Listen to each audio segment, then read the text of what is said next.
Welcome into Game Night. I am Derek Forrest. Joining me on the show today is our very own Tiger Munn, who was over at Commander's Camp earlier today. And luckily, you did not get any rain because this evening the rain's been pretty bad. I don't know if you've gotten any of it over in Maryland, but over here in DC, it's coming down.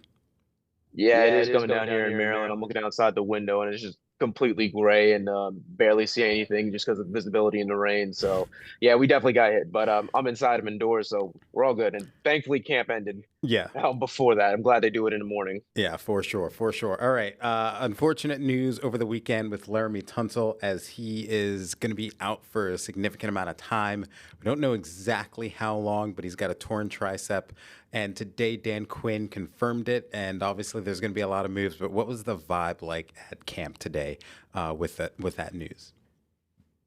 Well, it was definitely pretty shocking just because of the Tunsil news. I mean, he was going to be a massive part of this team and everybody going into it. And just having him not in the rotation anymore, not on the line, is going to be massive for Jaden Daniels, especially coming off the year he did with so many injuries. The number one priority has been keeping him protected. And for him not to be there is a massive blow. But I will say a lot of hopefulness with Brandon Coleman. It's his third season. And I really do think this team has confidence in him. They have been kind of expressing that they haven't really looked outside for any replacement for Tunsil, and they're really confident in Coleman right now. So that is something to take away from all this. Yeah, you mentioned Brandon Coleman. And 2 years ago, he was solid back in 2024 when the Commanders made that run. They really needed him to be on that left side or that blind side of Jaden Daniels. But what does this do in terms of depth? Because when we went into this offseason and coming into training camp, we really thought the offensive line depth, minus the fact that they didn't bring back Tyler Biotish, which is a whole nother thing, that we were pretty deep. But now that we've got to dig into it, how are you feeling about the depth of this offensive line right now? Well, depth is really just a factor of timing, honestly.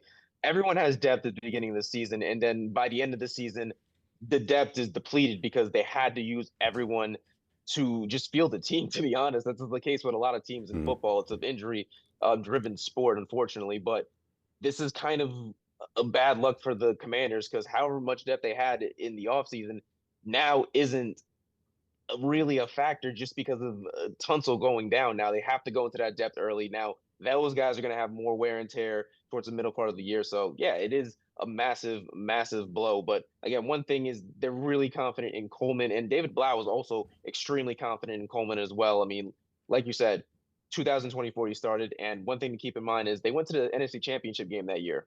So one thing to keep in mind, but David Blau very confident in Coleman as he expressed after practice today. So there will be things that have to change, but um, we have all the trust in the world in Brandon, and he's played really well at left tackle over the last few years, and are excited to feature some of the things he does well too. And so, um, you know, excited about the opportunity for him while also hurting for Laramie. When you watch the tape, oftentimes there's somebody jumping out from the offensive line, chasing a football, running, and his speed, athleticism just flashes every time you turn our film on. And then I think, like, you've seen a young man grow here, right? From having to play all those starts his rookie year and different experiences last year, and us sharing, with him that he was going to be the left tackle, and him lighting up, like, eager for the opportunity to go after this thing. I think he has demonstrated everything that we're looking for to protect that side for us. And of course, that was David Blau earlier today talking about the loss of Laramie, but also the addition of Brandon Coleman. And again, he is going to have to step up. And again, valuable experience he's gotten over the last 2 years, and they're certainly going to need it coming into 2026. Absolutely, but you hear the confidence and a young guy, so I do think this can work out well for Coleman. Yeah, for sure. All right, we were talking about the depth at the offensive line, but the depth chart, the official depth chart for the first preseason game, came out today as well. And you were saying one of the things that stood out to you, not surprisingly, but Ja'Cory Krosky-Merritt is the number one guy at the running back position. Something we probably were expecting, but how nice is that knowing right now, at least going into the first preseason game, he is the guy. Yeah, I kind of figured he was going to be the number one running back week 15 of last season. I mean, the team is kind of fully bought into Bill and everything that he brings, and for good reason too. He's a very versatile back. He has a lot of talent. He's a really good breakaway speed, and I do like his vision. And we'll see what happens in year two. This is usually a big year, not just for it is a big year for rookies, but of course it's going to be a big year for a rookie running back too. You really want to see if he can take that next step, because having a running back that can, let's say, you have not even 1,000 yards, 900 yards on the ground, maybe like 500 through the air, like a guy like Bill can possibly have. That's extremely valuable, and that's going to help this team a lot, especially now we consider the offensive line might not be as strong as we thought coming into last week, honestly. Yeah, yeah, for sure. And Ja'Cory Cross-Merritt ended up with 700 yards on the ground last year, but it was really a big piece of the puzzle for this three-headed monster that they had at running back as well, with Rodriguez and why am I blanking on the other guy? Jeremy McNichols. So we're going to see that again, though, this year with Ja'Cory Cross-Merritt, Rashad White, and now Katron Allen. How much do you think that competition in the running back room helps all three of these guys? I like the way you phrase that, helps them, because it really does help them. This team has been, let's face it, Dan Quinn wants his team to be a competitive, hard-nosed, driven football team. And I think the added competition, especially at that position, is going to help a lot. I mean, when you look at the practices and look at just the way running back practices go, they have one-on-one drills when they have to block linebackers. And I think Ja'Cory Cross-Merritt did take a step in the right direction in that regard, because I did feel like last year, I'm not gonna say it's a weakness, but definitely wasn't one of the stronger parts of his game in terms of fitting in and picking up blitzes off the edge. So I think taking that step is going to help, and it just shows the type of team they have. It's not just a coach's staff bringing these players to development. It's the players as well helping everyone develop, especially when you have a young team. They got vets, and I do think that helped them a lot. You know, if there's one quick and easy way to help everybody develop and get better on the both sides of the ball, is to have a joint practice and finally like hit someone else other than in your own uniform. And the Commanders are going to get a chance to do that in just a couple of days. On Wednesday, they're going to have a joint practice with the Miami Dolphins, because their first preseason game is going to be versus Miami on Friday. We're always going to see how physical it's going to get. There's guaranteed to be at least one fight. We see this fight here from a couple of years ago between the Commanders and the Baltimore Ravens. But to have that type of environment during camp, how important is it for this roster? It's going to be very important, especially for this O-line. I know we've been focusing on the O-line this entire first half of the show, but it's important. I mean, it's what's going to keep Jaden upright. It's what's going to keep him on the field. So, yeah, it's going to be really important. The Dolphins have a good D-line. I mean, this is no pushover D-line. So we're going to really see just either how much Tunsil's injury is going to affect this team, especially at that position, or just how good Coleman has developed over the past couple of years in his development. Both are going to be very important for the Commanders, because again, you're not moving anywhere without a good front line. It's just football 101. So I do think seeing this O-line against real defenders who aren't Commanders is going to be massive, and I'm really excited to see it. Yeah, for sure. It's gonna be fun. Assuming that it happens, we've definitely gone into weeks where there's supposed to be a joint practice, and then last minute they're like, "Nah, we're canceling it and not doing it." So hopefully these two can get onto the football field together on Wednesday out in Ashburn. All right, I wanted to switch gears real quick and talk about the Baltimore Ravens, because high expectations for this team again, but new coaching staff. Entirely offensive coordinator, defensive coordinator, head coach, all of that stuff, but all the same pieces in terms of the guys on the offensive side of the ball we're used to seeing and the defensive side of the ball that we're seeing. So what are your expectations for this Baltimore squad? I think everything hinges on the defense. So it's going to be kind of a safe answer, but I think this team is a middling playoff team, but I really do want to see how they look week one. If they do have those defensive struggles like we've seen them have in the past, yeah, this is going to be a rough year for Ravens fans, to be honest. But, anytime you have Lamar Jackson, you have a chance. So I just really don't see this team going far without a good defense. I could say that with every other football team, but that's really my biggest question for this team. I do think if they have a good defense, or at least an average one, I'd say about a 10-win ball club. Yeah, yeah. They certainly can be, for sure. Okay, over the weekend, Jesse Mentor, the head coach, talked to the media and talked about how this season going to 2026, especially not making the postseason, they're trying not to be complacent this year. Never satisfied. You're always trying to chase.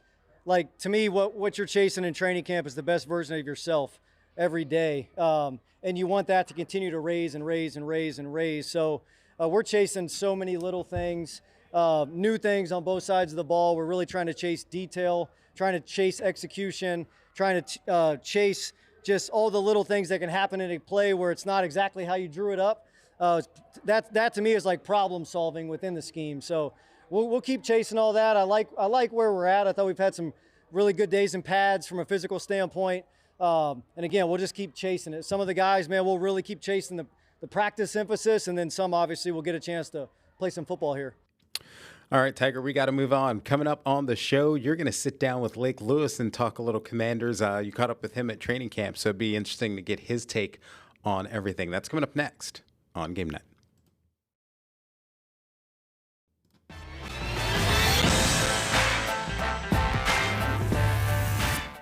Earlier today at Commanders training camp, I was able to catch up with Lake Lewis, an NFL insider, about the Commanders, especially with the Laremy Tunsil injury, and much more about the team heading into the season.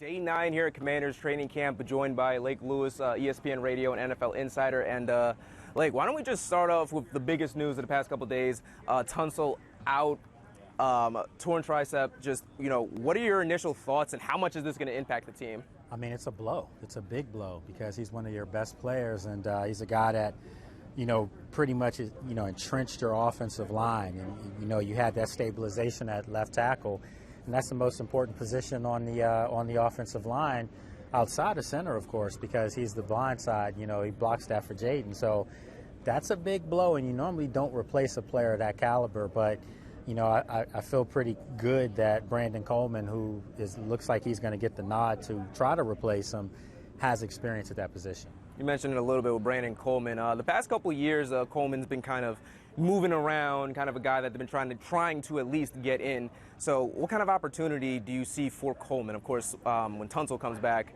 he's going to be taking that position. But what do you think Coleman can get out of this? I think he's going to do fine. I mean, we talked to him after practice, and, he said that he knows what he can do.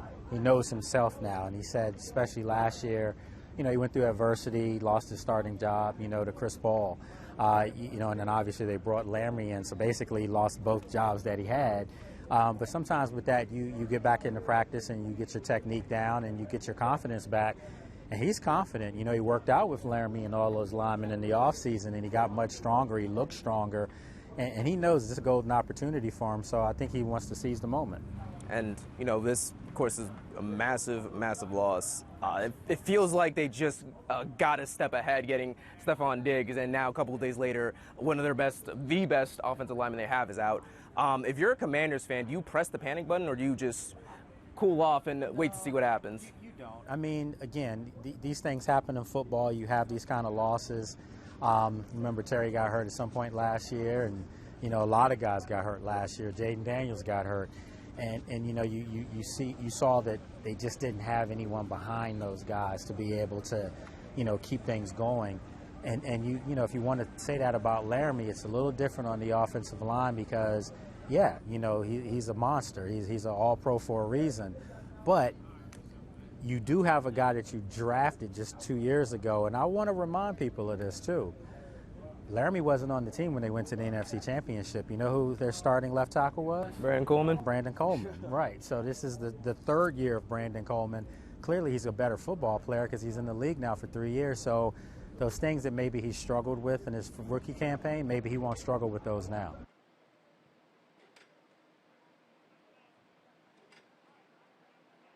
All right, coming up on the show, we're going to check in with Grant Paulson from 106.7 The Fan. He's going to give me his thoughts on Laremy Tunsil being out for the majority of the season, if not all of the season.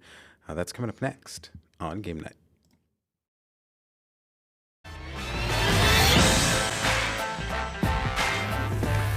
Welcome back into Game Night. Derek Forrest, we've been talking about it all show long, but obviously the subtraction of Laremy Tunsil because of the torn tricep really plays a role with this Commanders offense moving forward. However, Brandon Coleman will be asked to step up on the left side of that line at left tackle. And of course, the Commanders got good news last week when it was Stephon Diggs signing as the number 2 wide receiver.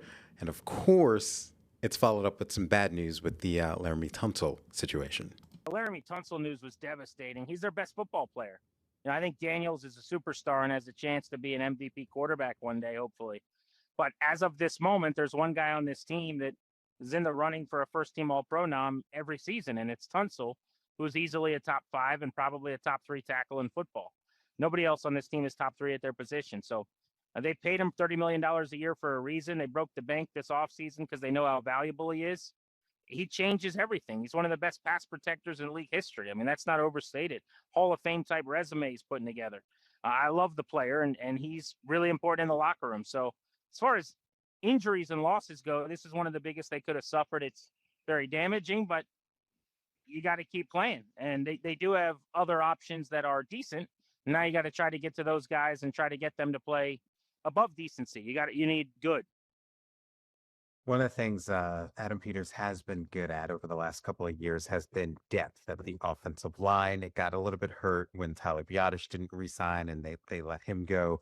Is there concerns with that? Obviously, Brandon Coleman will probably move over into that position, but how do you feel about the offensive line in terms of depth now with Laramie no longer being there? Well, it's not just him, right? It's being tested. Allegretti's been out a couple of weeks, so Julian Good-Jones, who's played 2 snaps in the NFL, 8 years into his career, is starting at center for the moment.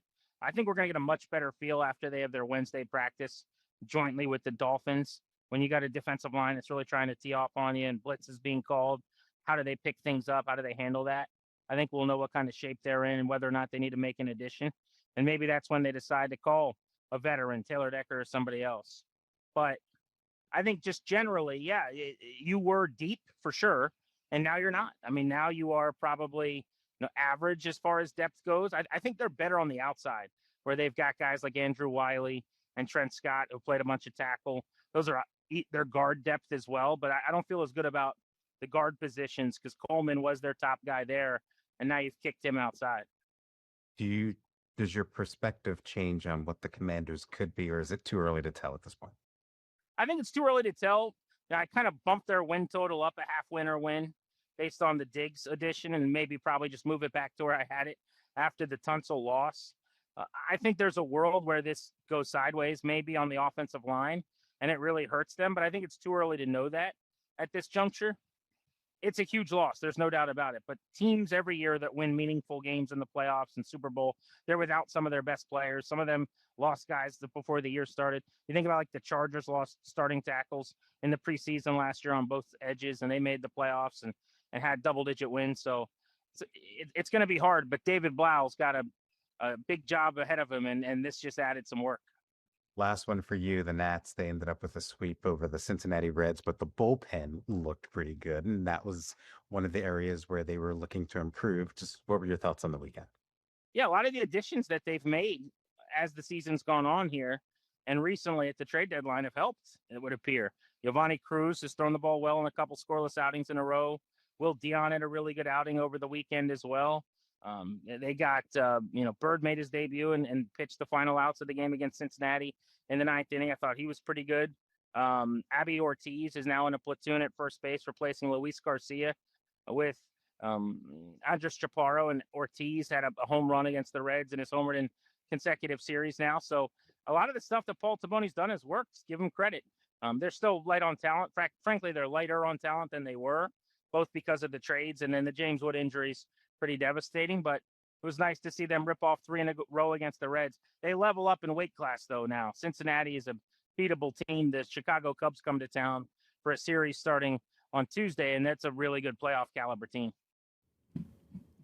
All right, coming up on the show, we're going to hear from Tress Way. He's always good on the mic and had some interesting things to say last week when he talked to the media. That's coming up next on Game Night.